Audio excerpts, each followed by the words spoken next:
You know I had to bring the Reverend on to talk about this nonsense going on with Mitt Romney. Reverend Al Sharpton, all I can say is I'm not surprised by what Mitt Romney said. Are you? No, I'm not surprised at all.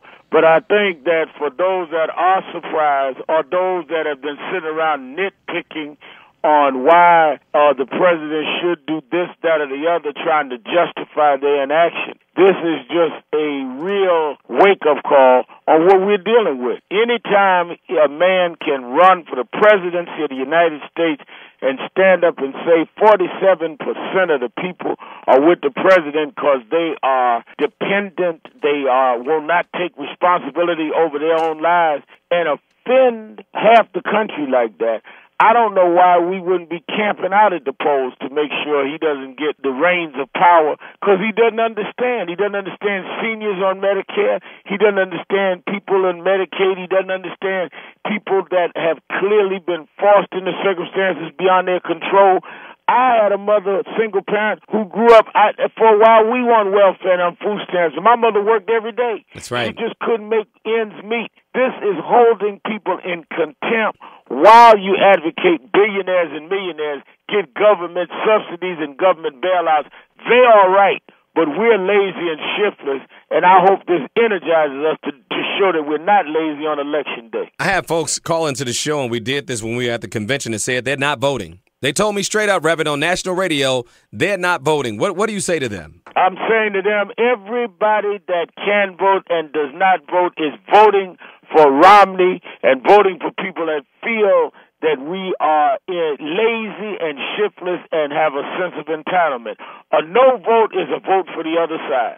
What about a lot of news is coming out right now about some black ministers telling their congregation not to vote because of some of these social issues like gay marriages and abortion? What do you say to those ministers? First of all, I say to them that we are living in a democracy, not a theocracy.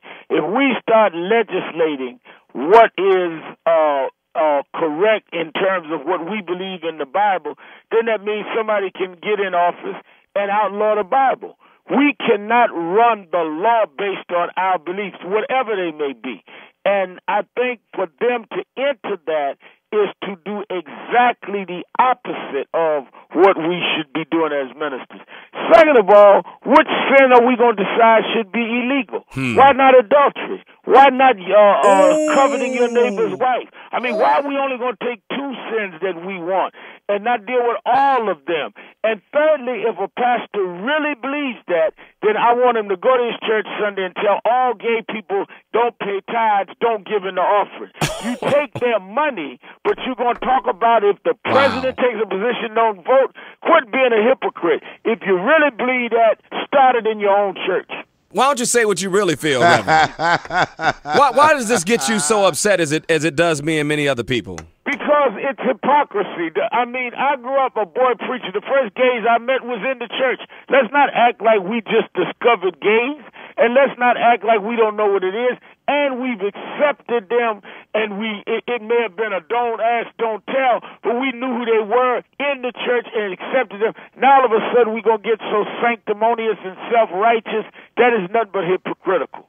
I hope people do understand that even though the polls are showing the president up by 3 points in many places, I hope they realize Mitt Romney will win if we don't go to the polls and vote in large numbers. No doubt about it, because the people that are with him are animated and exercised out of, in many cases, hate for this president. They're coming out. If we don't come out, we're going to be sitting around waiting on a victory that doesn't happen. You must show up, and we must show up in big numbers. Reverend Sharpton, I'll be watching you tonight on Politics Nation. What's going on the show tonight? Well, I'm definitely going to be dealing with Mitt Romney and these things about we're dependent. You know I can't hardly wait. I'm gargling my throat and rehearsing with you. I try to be suave sometimes like Baisden, but I got to go to George tonight and get right down right now. Reverend Sharpton, I'll see you on Politics Nation tonight. Thanks for coming on the show. All right, thank you. Appreciate you.